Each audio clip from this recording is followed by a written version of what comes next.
Gaza के अंदर रहने वाले लाखों लोग इस वक्त ये समझ ही नहीं पा रहे हैं कि आखिर वो करें तो क्या करें। इजरायल के प्रधानमंत्री बेंजामिन नेतन्याहू ने तो राष्ट्र के नाम संबोधन में ये साफ कर दिया है कि गाजा के 20 लाख लोग अब हट जाएं, क्योंकि हमास के आतंकियों का वो पूरा सफाया करने का टारगेट तय कर चुके हैं। इस समय गाजा के अंदर हर तरफ ढही हुई इमारतों के मलबे और धुआं ही धुआं नजर आ रहा है। सड़कों पर एम्बुलेंस की गाड़ियां दौड़ रही हैं और हालात काफी ज्यादा खराब नजर आ रहे हैं।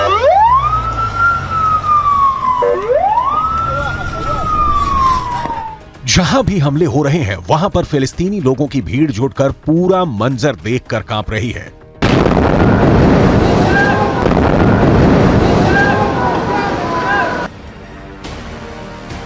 कुछ तस्वीरें भी सामने आई हैं जिसमें गाजा पट्टी में कयामत टूटती नजर आ रही है। गाजा के घरों को पूरी तरह से तहस नहस कर दिया गया है। बड़ी बड़ी इमारतों को बम बरसाकर बर्बाद कर दिया गया है। पूरी गाजा पट्टी इमारतों की कब्रिस्तान नजर आ रही है।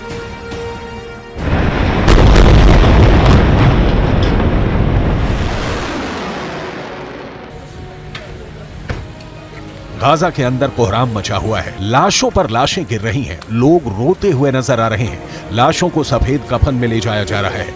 हमास ने युद्ध तो छेड़ दिया, लेकिन अब आखिर इन लाशों की जिम्मेदारी कौन लेगा?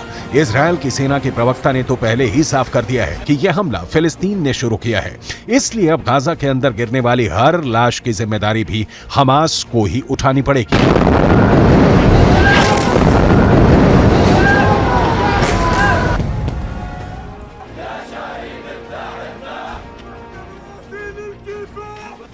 गाजा के इलाके में इस वक्त शोक और मातम पसर गया है।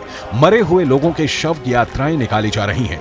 इन शव यात्राओं में भी लोग इजरायल से बदला लेने की कस्में खा रहे हैं। सैकड़ों की संख्या में लोगों की मौत होने के बाद भी जंग का जुनून उतरा नहीं है। जो लोग लाशों को दफनाने आए थे वो तालियां बजाकर नारे लगा रहे हैं और इजरायल की बर्बादी की कामना कर रहे थे।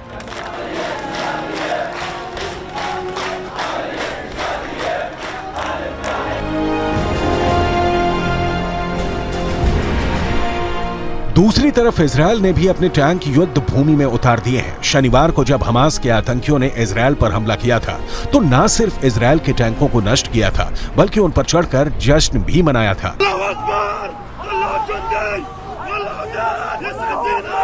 लेकिन अब युद्ध के मैदान में इजरायल ने अपने टैंकों को उतार दिया है और इजरायल के प्रधानमंत्री बेंजामिन नेतन्याहू के आदेश पर एक पूर्ण युद्ध का ऐलान कर दिया है।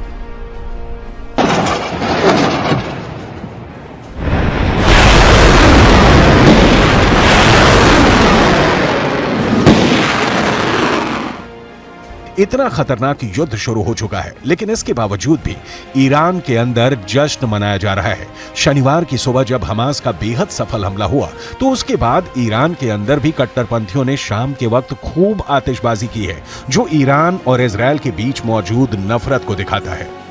इसके अलावा तुर्की के अंदर भी हजारों की संख्या में लोग फिलिस्तीन के समर्थन में सड़कों पर उतर आए हैं। दूसरी तरफ पाकिस्तान से भी लगातार हमास को समर्थन किया जा रहा है। पाकिस्तान के अंदर से भी लाखों की संख्या में हमास के समर्थन में ट्वीट हुए हैं और #सपोर्ट हमास का ट्रेंड करवाया गया है।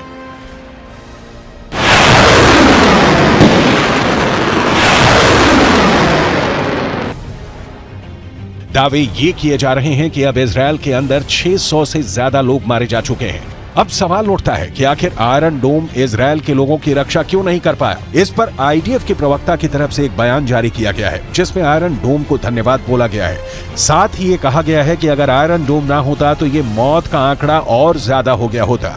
दरअसल दावा यह है कि इजरायल में जो लोग भी मारे जा रहे हैं उनमें से ज्यादातर क्लोज फाइट में मरे हैं, ना कि रॉकेट हमलों से। दरअसल आयरन डोम की एक्यूरेसी 90% तक मानी जाती है, यानी अगर 100 रॉकेट हमले किए जाएं तो 90 तो निश्चित रूप से आयरन डोम के द्वारा रोक दिए जाएंगे, लेकिन बाकी 10 के जमीन पर गिरने की आशंका से इनकार नहीं किया जा सकता। यही वजह है कि जब हमास की तरफ से 7000 रॉकेट फायर कर दिए गए तो इजरायल के लिए अपने लोगों को बचा पाना मुश्किल हो गया।